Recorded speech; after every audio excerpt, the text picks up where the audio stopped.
Perubahan kehidupan masyarakat zaman sekarang sangatlah pesat dengan berbagai macam kebutuhan baru.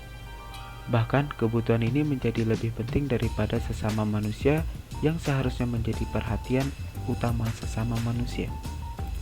Perkembangan gaya hidup manusia zaman sekarang ini menjadi suatu hal yang harus terus diikuti dengan perkembangan teknologi dan lingkungan sekitarnya.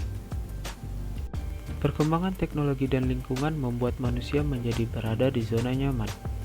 Pada generasi sekarang, kebanyakan tidak bisa lepas dengan yang namanya teknologi seperti HP, laptop, internet, dan sebagainya, khususnya pada generasi milenial.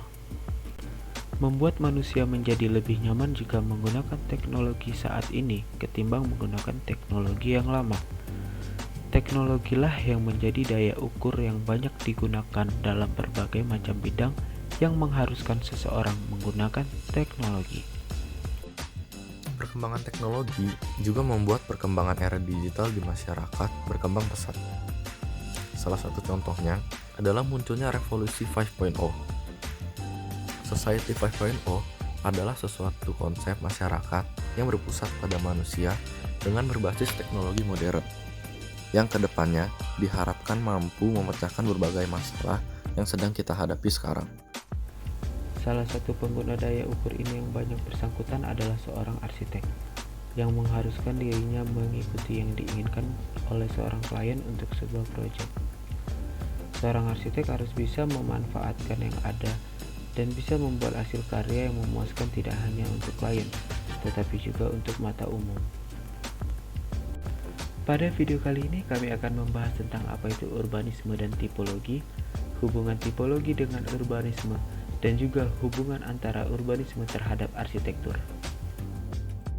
Urbanisme, secara garis besar, adalah sikap dan cara hidup orang kota, perkembangan daerah kota, dan ilmu kehidupan tentang kota. Sedangkan, tipologi adalah ilmu yang mempelajari tentang pengelompokan berdasarkan tipe atau jenis. Dalam arsitektur, kita juga mempelajari mengenai tipologi bangunan berdasarkan bentuk bangunan dan jenis bangunan tersebut. Lalu, apa sih hubungan antara tipologi dan urbanisme?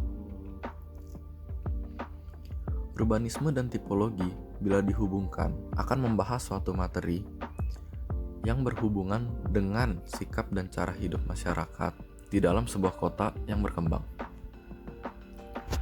Berdasarkan urbanisme, perkembangan pola hidup manusia di sebuah kota menjadi hal yang sangat dipandang, karena penilaian sebuah kota bisa berdasarkan dari pola hidup orang-orang yang tinggal di dalam kota tersebut. Sebagai contoh, saat ini terdapat banyak sekali perbedaan sosial dan perbedaan kebudayaan yang terjadi di kota-kota besar. Adanya dua kelompok masyarakat yang berbeda menimbulkan suatu masalah di dalam kota. Beberapa kelompok serba kekurangan, sedangkan kelompok lainnya serba berkecukupan. Lalu, perbedaan kebudayaan sendiri pun terjadi dikarenakan adanya percampuran dari berbagai macam orang yang berasal dari berbagai daerah yang bermigrasi ke kota besar.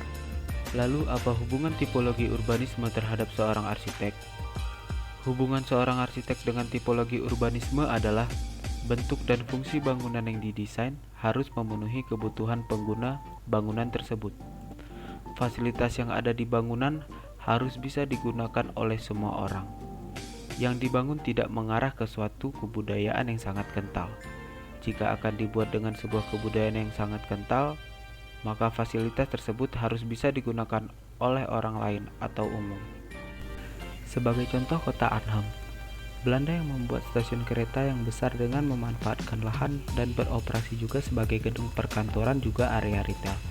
Karena memiliki banyak toko dan berjualan, dan juga bioskop, serta menampung parkir mobil yang datang dan menginap. Tidak hanya sebuah stasiun biasa, gubahan massa di stasiun ini sangatlah luar biasa dan menarik, karena tidak terlihat transisi antar lantai dinding dengan desain yang putih, membuat tempat ini terkesan megah dan elegan, yang menyatukan semua orang karena fasilitas yang ada dibuat untuk umum.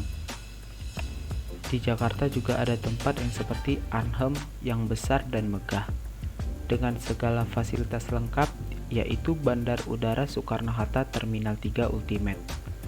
Dengan struktur bangunan luas yang megah, berbagai fasilitas yang mampu mengakomodasikan banyak pengguna sekaligus, keindahan yang ditampilkan juga bisa memanjakan mata.